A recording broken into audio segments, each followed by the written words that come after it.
کی طلباء کرام بھی تشریف فرماتے ہیں. ہمارے ادارے کی بھی حال فروغ کا قرآن خوانی ہو رہی تھی اصالِ ثواب کے لیے. وہ کہنے لگے کہ میرا کلیجہ ٹھنڈا پڑ گیا ہے. میں نے کہا جی کیوں؟ کہتے ہیں کہ میں نے آج آپ کی اس پروگرام کا سٹیٹس لگایا ہے تو ایک بہت بڑے آستانے کی گدی کی سجادہ نشین کا مجھے میسج آیا ہے اور وہ کہنے لگے کہ دعا کرو روز قیامت تمہیں فاروق اعظم کا جھنڈا نصیب ہو اور ہمیں حسین پاک کا جھنڈا نصیب ہو.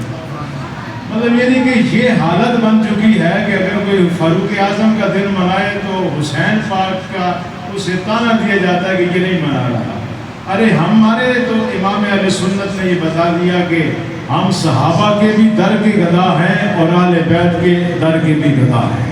ہم نے دونوں کا دامن پکڑ کر چلنا ہے اور یہی اہل سنت و جماعت کا دورہ امتیاز ہے.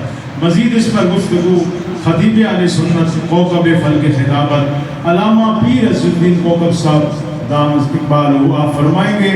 آپ کو ملتمس ہوں کہ اپنے ملفوظات عالیہ سے ہمیں معزول فرماتے ہیں. نعرہ تکبیر.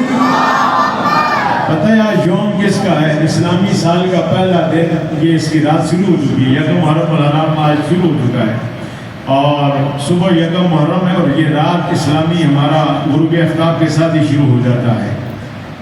جس بزرگ کا جس ہستی کا ہم ذکر کر رہے ہیں نا وہ فاروق اعظم ہے.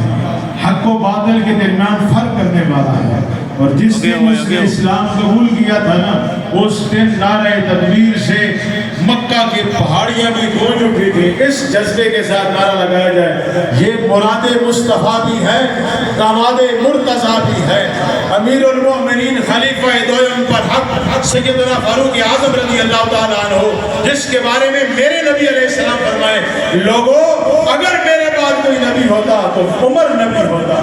نعرہ تکبیر نعرہ